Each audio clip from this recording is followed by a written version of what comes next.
Assalamualaikum warahmatullahi wabarakatuh. Perkenalkan, nama saya Mutiko Zatunadia dengan NIM 212101040008. Langsung saja, perkembangan moral. 1. Domain perkembangan moral. Perkembangan moral adalah perkembangan yang melibatkan perubahan dalam pikiran, perasaan, dan perilaku seseorang mengenai benar dan salah. Pikiran moral. Menurut Zen Viaget, pikiran moral anak-anak melewati beberapa tahap. Usia 4-7 tahun, anak-anak menunjukkan moralitas heteronorm. Anak-anak memikirkan keadilan dan aturan sebagai properti dunia yang tidak dapat diubah. Usia 7-10 tahun, anak-anak dalam masa transisi. Usia 10 tahun lebih, anak-anak menunjukkan moralitas otonom. Mereka sadar bahwa apa yang diciptakan oleh orang lain dalam menilai tindakan dengan mempertimbangkan sebab dan akibatnya.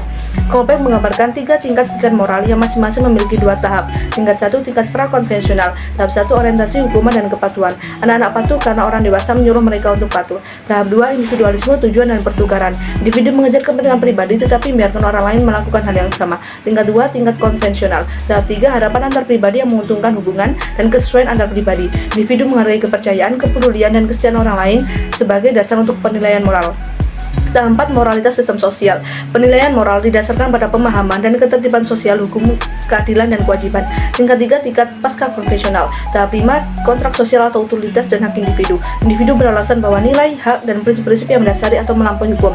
Tahap 6, etika universal. Penilaian moral yang didasarkan hak asasi manusia universal. Teori Kolbeck memicu perdebatan dan kritik, diantaranya pemikiran moral dan perilaku moral, penalaran budaya dan moral, keluarga dan perkembangan moral, gender dan perspektif perawatan, penalaran konvensional sosial, perilaku moral, proses dasar, proses pernyataan, hukuman, dan imitasi untuk menjelaskan bagaimana individu mempelajari tanggapan dan mengapa mereka beranggapan berbeda satu sama lain.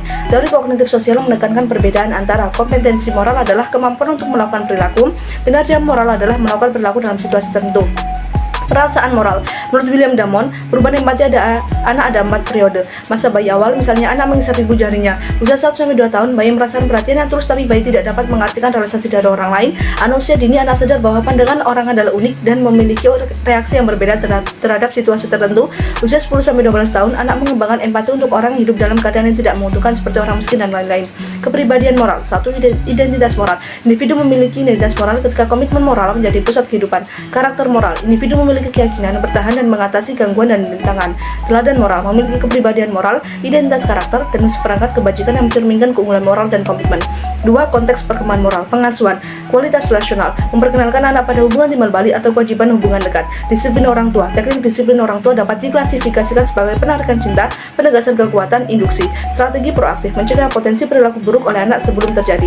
Sekolah. Kurikulum tersembunyi. Pendidikan karakter. Klarifikasi nilai. Pendidikan moral kognitif. Pelayanan pembelajaran dan mencontek. Baik, terima kasih. Wassalamualaikum warahmatullahi wabarakatuh.